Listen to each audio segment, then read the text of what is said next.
मैं हूँ ज्योति और आप देख रहे हैं रेडियो कनपुरिया। कुछ दिन पहले गोवा का एक मामला सामने आया था, जिसमें एक मां ने अपने 4 साल बच्चे को होटल में मार दिया था। अब आपको बता दें कि वो मर्डर केस में पुलिस के सामने हत्यारोपी सूचना सेठ और उसके पति विकेंट ने जमकर बहसबाजी की। जहां सूचना कहती रही उसको नहीं पता कि बेटे की मौत कैसे हुई है, वहीं विकेंट ने बताया कि बेटा पैदा होने के बाद से ही सूचना उससे लड़ने झगड़ने लगी थी। वो दूसरे कमरे में सोते थे तो इस बात पर सूचना उनसे लड़ती थी। उन्हें गैर जिम्मेदार पिता बताती थी। बेटा पैदा हुआ तो मैं दूसरे कमरे में सोने लगा था। इसी बात पर मेरी बीवी मुझसे लड़ती झगड़ती थी। ये शब्द थे विकेंट राघवन के, जब पुलिस की मौजूदगी में उनका सामना पत्नी सूचना सेठ से हुई। वही सूचना सेठ जिस पर 4 साल के बेटे की हत्या का आरोप है। 15 मिनट तक विकेंट और सूचना के बीच जमकर बहसबाजी हुई। विकेंट ने कहा कि सूचना हमेशा से ही उन पर दोष मढ़ती रहती है, ये उसकी आदत है। बताया कि दोनों के बीच लड़ाई की शुरुआत तब हुई जब 2019 में उन्हें बेटा हुआ। विकेंट ने बताया कि 9 साल तक हम दोनों के बीच सब कुछ सही था, लेकिन साल 2019 में बेटा पैदा हुआ तो सूचना के बर्ताव में काफी बदलाव आ गया। बेटा छोटा था, इसलिए मैंने दूसरे कमरे में सोना शुरू कर दिया, लेकिन इसी बात को लेकर सूचना ने लड़ना झगड़ना शुरू कर दिया था।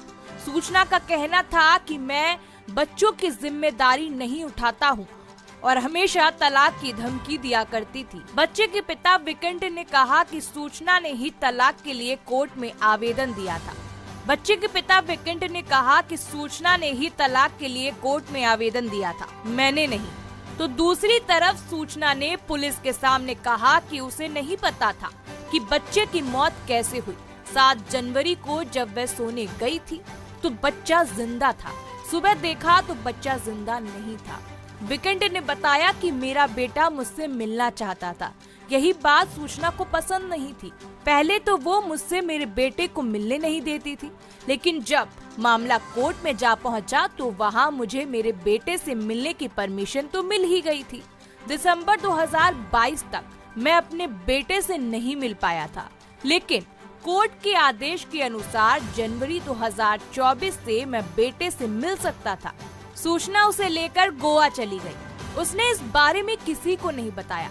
विकेंट ने कहा कि मैं इंतजार कर रहा था कि बेटे से मिल सकूंगा।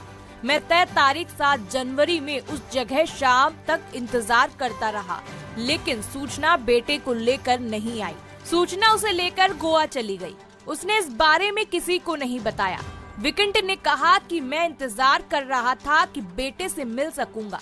मैं तय तारीख 7 जनवरी में उस जगह शाम तक इंतजार करता रहा कि सूचना बेटे को लेकर आएगी और मैं उससे मिल सकूंगा। विकेंट ने आगे बताया कि मैं सूचना और बेटे का इंतजार करता रहा, लेकिन वो नहीं आई। मैंने सूचना को कई बार फोन भी किया, लेकिन उसने मेरा फोन नहीं उठाया। ये थी वो जानकारी जो विकेंट ने बताया। और कमेंट बॉक्स में हमें अपनी राय जरूर दे दीजिएगा। वीडियो को जल्दी से लाइक कर दीजिए, सब्सक्राइब कर दीजिए, बेल आइकन प्रेस कर दीजिए ताकि ऐसी जानकारी आप मिस ना कर दें।